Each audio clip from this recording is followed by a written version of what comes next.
Ladies and gentlemen, Magnus Carlsen is at it again. He played a game. I don't actually know when it was. I think it was today. It was today. Or yesterday. I don't know. Time's a bit weird because they're in Las Vegas, Nevada for freestyle chess. It is the freestyle leg of the. It is the Las Vegas leg of the Freestyle Chess Grand Slam chess tour. And Magnus Carlsen always making headlines. But today he played a game. I'm not going to tell you which game it was. We're going to look at it. Where Stockfish and, well, Chess.com and Lee Chess don't know how he lost.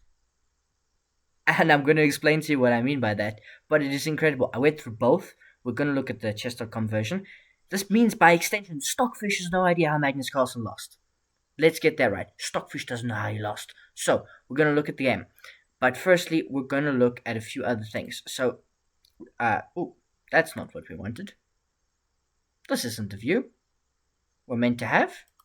Window capture. What's going on here? Hang on. Here we go. Freestyle chess. It's all cut off. I don't know what's going on here. Anyway. Yeah. I think. Can you see that? Is it cut off? I don't know. I need to go back into OBS. No, we're fine. Okay. Oh my gosh. I don't know what happened. The OBS just broke. Okay. So. Magnus Carlsen was drawn in the white group. They assigned it white and black because it's chess. So there's 16 players playing in this leg. They were divided into two groups of 8, and they each played 7 games. It's freestyle chess, so the pieces are all mixed up. We'll get to the games in a moment. But Magnus Carlsen had a very interesting run through the group stages. So in the first game, you can see here, he won against Vincent Keimer. In game 2, he's over here at the top, he won against Levon Aronian. But in game 3, he drew against Yakovor Sandarov, who I'm so happy is back. He had a fantastic first event in the Freestyle Chess Grand Slam tour. I think it was in Germany, in Wassenheis. It was fantastic. In game 4, Magnus lost to Pragdananda. And that loss seems to start at a downward spiral. Because in game 5, he lost to Wesley So.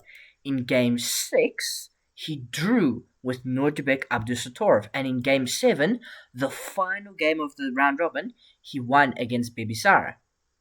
But that loss against Prague and the loss against Wesley So and the 2 draws meant that Magnus Carlsen had to play a playoff against Levon Aronian to determine if he's going to play in the upper part of the bracket or the lower part of the bracket. Now, let me remind you, if you go back into this playlist or on my channel, the last 2 freestyle events Magnus Carlsen has played, he's won. He won in Paris, and he went 9 out of 9 in Grenka in the open tournament where everybody could play. So, let's change the view again. Hopefully it doesn't break.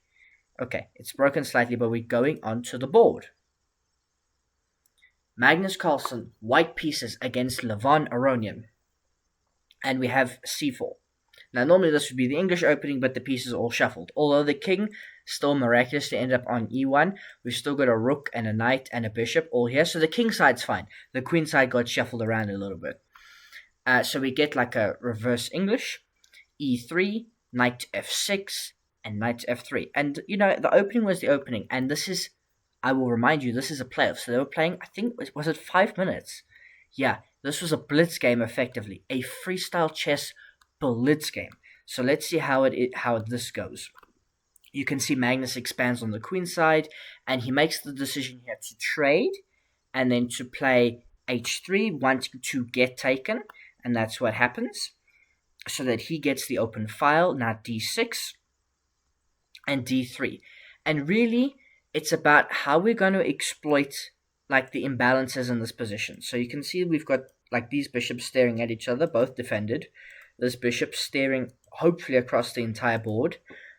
The knight looking for outposts to go to. White kind of gets an outpost here, but the knight will get kicked out. Can go there, but can still get kicked out. So it's a very maneuvering game. Knight to d7, and now we jump our knight into d5. but bishop takes a1. We trade off that powerful bishop so that... Oh my gosh, what happened there? No, we don't want that. Why did it do that? Anyway, did I press the wrong button? Anyway, where were we? It was bishop takes bishop. Yes, so we trade the queens, and then Magnus trades off the bishops.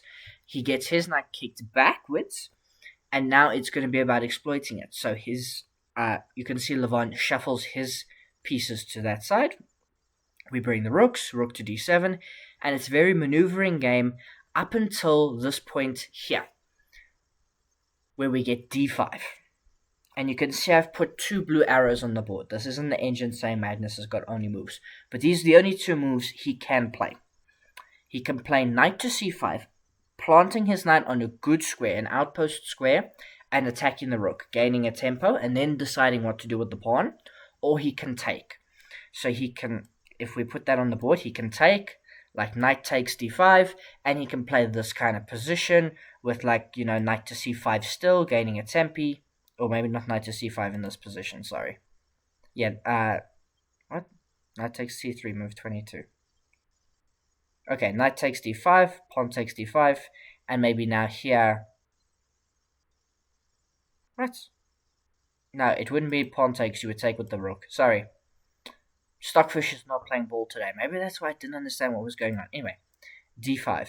And then, of course, the move you can consider is knight to c5 here. You attack the rook, you maybe get rook d8, and then, you know, c takes d5. This is probably what Magnus needs to do. He needs to take. Instead of that, Magnus Carlsen, in a blitz game, with a minute on the clock, plays c5. He's got to pass pawn. The pawn is now passing. It's 3 squares away from queening. Unfortunately, we get knight to c4. And now here, Magnus is worse. But he's got kind of 3 moves that are okay, if not a couple more. So he can play bishop to d3, as you can see. He can take the knight. Or he can simply just play rook d1. He plays knight to d1. He moves the wrong piece to d1. And now we get rook to b4. And after knight b2. So 3 mistakes in a row for Magnus Carlsen, who's got 5 seconds left. He spent knight to d1. He spent 25 seconds.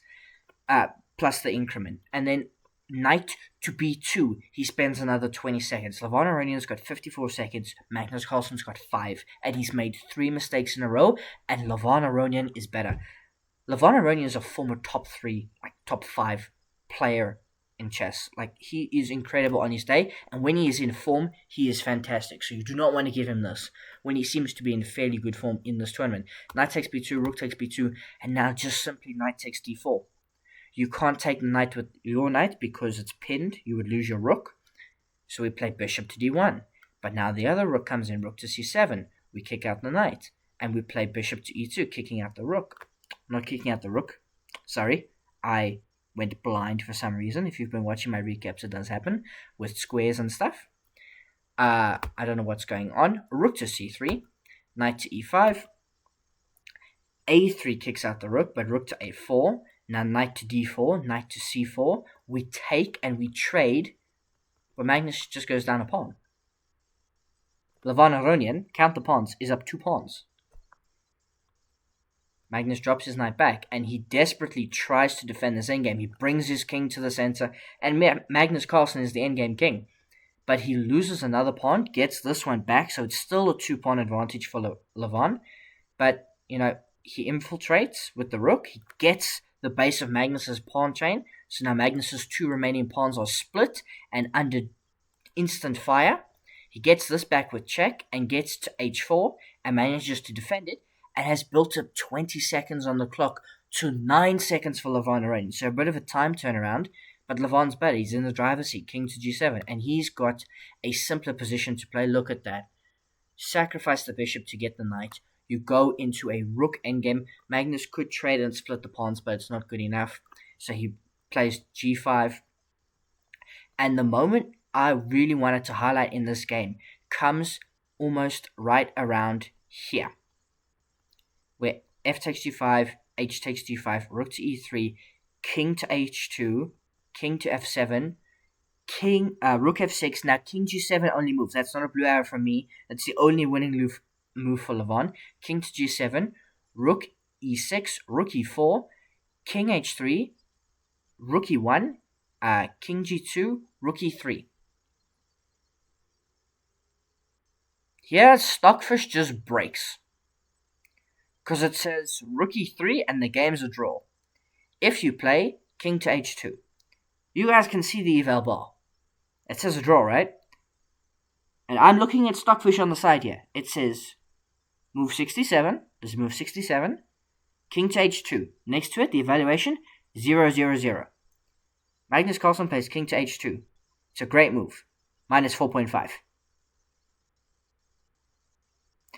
Stockfish has just had an aneurysm and doesn't know what's going on. Now we get rook to f3 and rook e7, rook f7 ends the game. Why? Because if Magnus takes this pawn, we would get rook f5. And you cannot trade and allow this, because the king would come up and win the pawn. And if you give a check, I'll play king here. And if you play king c7, I'm just going to win this pawn. I've got two connected passed pawns. The game is over. So Magnus Carlsen loses this game, and he lost the second one. He was playing for a win, but he lost this one and the second one. So he's in the lower bracket. I'm going to repeat that. Magnus Carlsen is in the lower bracket of the Freestyle Chess event in Las Vegas, Nevada. And if you don't believe me about the whole Stockfish thing, if we that view's broken, so we're going to have to switch to the other one. Okay, it still kind of cuts off the top half of the board, right? This is Levon Aronian, this is Magnus Carlsen, this is game 1.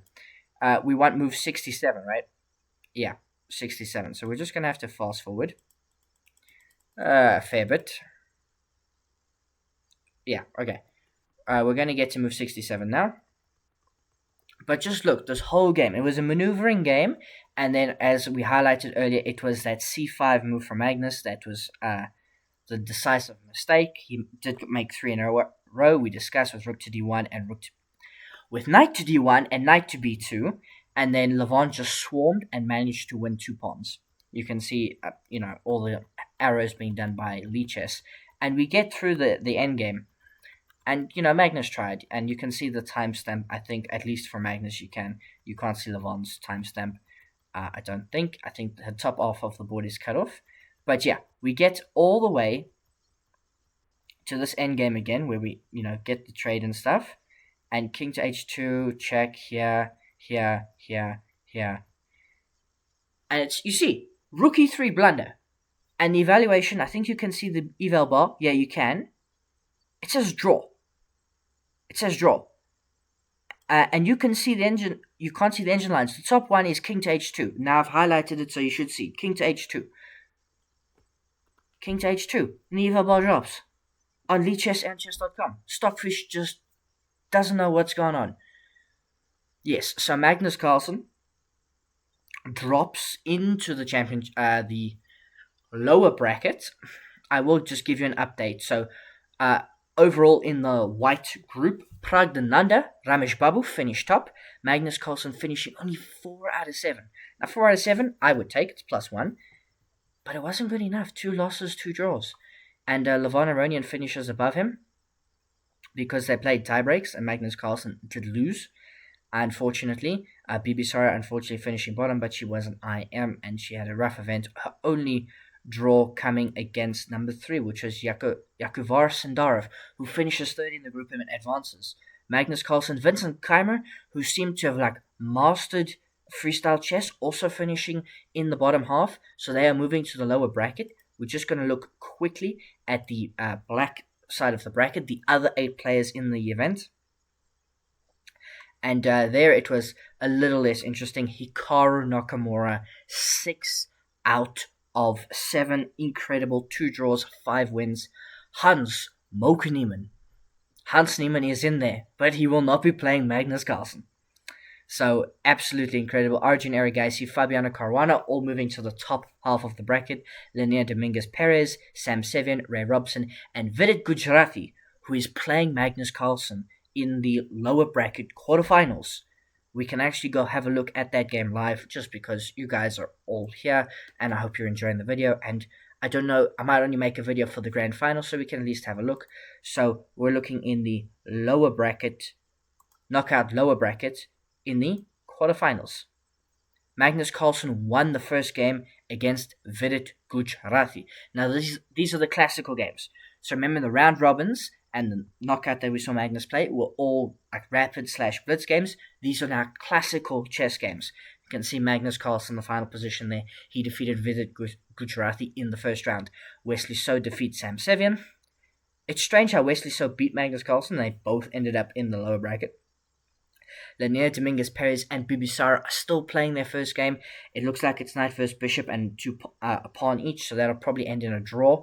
Ray Robson, Vincent Keimer, bishop and rook versus rook and pawn will probably end in a draw as well. And those two games, you can see by the evaluations, are level. If we look at the upper brackets, remember these games are live and stuff, so they'll change. Pragdananda Ramesh Babu defeats Fabiano Caruana in their first game. Prague having the white pieces. Fabi just looked like he's... What's up? Prague had the white pieces. Yeah, okay. That's final position. Hans Niemann drew with Yakuvar Sandarov. Hans having the white pieces. Hikaru Nakamura defeat Levon Aronian. Arjun Erigaisi and Nordbek Abdusatorov drew their first game. So Freestyle Chess Las Vegas edition, it's going to be good. It's going to be good, and we will see who gets to the grand final, and then I will see you for the grand final, and we'll cover that, and we'll talk about the whole tournament and see where Magnus Carlsen finishes. It's just incredible how he's had two fantastic events. Wait, can you all have seen the rules, right? Yeah, okay. Sorry, my mind lost its mind. Oh, and I forgot to talk about Steve. I don't know if you can see there in the corner. We've got Steve. I spoke about this in some of my chess recaps. I was at Holiday Bible Club. I helped build him. We had a Minecraft theme. Steve is here. It's incredible.